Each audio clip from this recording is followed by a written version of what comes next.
Commitment होने के बाद भी आप बेंच पे आए, जो ठीक नहीं है। अध्यक्ष महोदय, कमिटमेंट में, क्रेडिबिलिटी में आपका कोई जवाब नहीं। नहीं, ये नहीं कह रहा मैं। लेकिन दाईं तरफ वाले लोगों का थोड़ा हिसाब किताब अलग है। अध्यक्ष महोदय, मैं धन्यवाद देता हूं आपका कि आपने बहुत महत्वपूर्ण घटना पे मुझे बोलने का अवसर दिया है। संभल जो इसलिए जाना जाता था कि भाईचारे के साथ वहां रहते हैं लोग, वहां अभी से नहीं, सदियों पुराना भाईचारा हजारों साल से इसी तरह रहते आए हैं। लेकिन अचानक ये जो घटना हुई है, ये सोची समझी रणनीति के तहत वेल प्लान्ड हुआ है और वहां के भाईचारे को गोली मारने का काम हुआ है। जो घटना हुई है वो सोची समझी साजिश है। वहां जो खुदाई की बात लगातार अध्यक्ष महोदय देश में कोने कोने पर भारतीय जनता पार्टी और उनके सहयोगी और समर्थक, शुभचिंतक बार बार खुदाई की जो बात कर रहे हैं अध्यक्ष महोदय, ये खुदाई जो है हमारे देश का सौहार्द, हमारे देश का भाईचारा, हमारे देश का गंगा जमुनी तहजीब को खो देगा। मैं आपका धन्यवाद इसलिए भी देता हूं कि इस महत्वपूर्ण जो साजिश हुई, और वो साजिश सोची समझी इसलिए मैं बोल रहा हूं। उत्तर प्रदेश का चुनाव था, पहले 13 तारीख को चुनाव होना था और 13 तारीख के चुनाव को उन्होंने बढ़ा करके 20 तारीख कर दिया। और इस जो घटना है मैं आपके सामने पढ़ना चाहता हूं। अध्यक्ष महोदय, ये यात्रा रुकी क्यों नहीं है? यात्रा ले जाओ दूसरी तरफ। अध्यक्ष महोदय, संभल की शाही जामा मस्जिद के खिलाफ 19/11/2024 को सिविल जज सीनियर डिवीजन छंदौसी संभल में एक याचिका डाली गई। कोर्ट ने दूसरे पक्ष को, अध्यक्ष महोदय सुनिए, ये सुनना चाहिए, हम यूं ही नहीं कहते थे। आप तो संक्षिप्त में बोले। अध्यक्ष महोदय, हम यूं ही नहीं कहते थे कि संविधान ये मानती नहीं सरकार। हम यूं ही नहीं कहते थे कि संविधान नहीं मानती।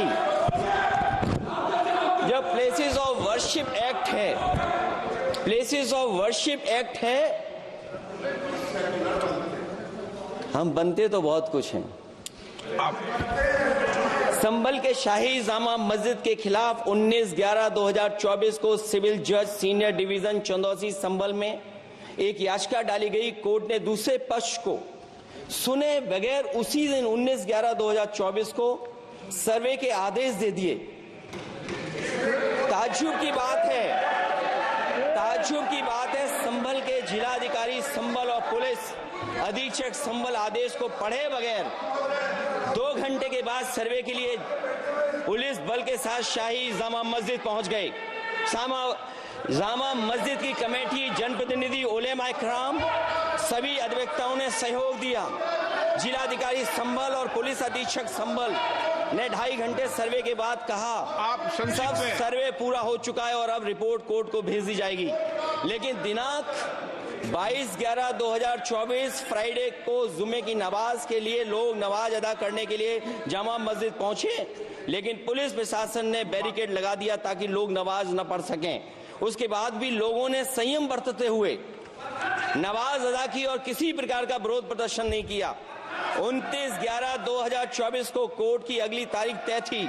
शाही जामा मस्जिद की कमेटी और मुस्लिम समाज के सभी लोग कोर्ट में केस की पैरवी के लिए तैयारी कर रहे थे, परंतु दिनांक 23/11/2024 की रात पुलिस प्रशासन द्वारा कहा गया 24/11/2024 यानी अगले दिन सुबह को दोबारा सर्वे किया जाएगा।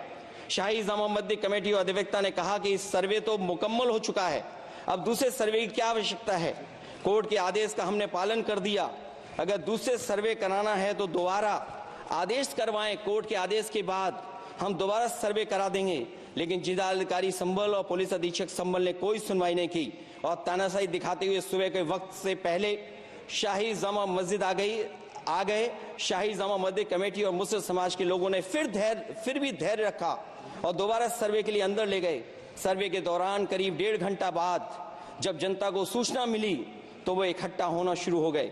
लोगों ने सर्वे का कारण जानना चाहा तो सर्किल ऑफिसर ने उनके साथ गाली गलौज की और लाठीचार्ज करवाकर बुरी तरह जख्मी कर दिया। इसका विरोध करते हुए चंद लोगों ने पत्थर चलाए, जिसके बदले में पुलिस के सिपाही से लेकर के अधिकारियों तक ने अपने सरकारी और प्राइवेट हथियारों से गोलियां चलाई, जिसका वीडियो रिकॉर्डिंग है, जिसके एवज में दर्जन लोग गोलियों से घायल हो गए हैं। 5 मासूमों जो कि अपने घर से सामान लेने के निकले थे, उनकी मृत्यु हो गई। संभल का माहौल बिगाड़ने में संभल का माहौल बिगाड़ने में याचिका दायर करने वाले लोगों के साथ पुलिस और प्रशासन के लोग जिम्मेदार हैं। इनको निलंबित किया जाना चाहिए और हत्या का मुकदमा चलाया जाना चाहिए, जिससे कि लोगों को इंसाफ मिल सके और आने वाले समय में कोई इस प्रकार की संविधान के खिलाफ और गैर कानूनी घटना को अंजाम न दिया जा सके। अध्यक्ष महोदय, ये लड़ाई दिल्ली और लखनऊ की है। नो प्लीज कभी दिल्ली पहुंचे थे जिस रास्ते, वही लखनऊ वाले उसी रास्ते पहुंचना चाहते हैं। रमन सिंह जी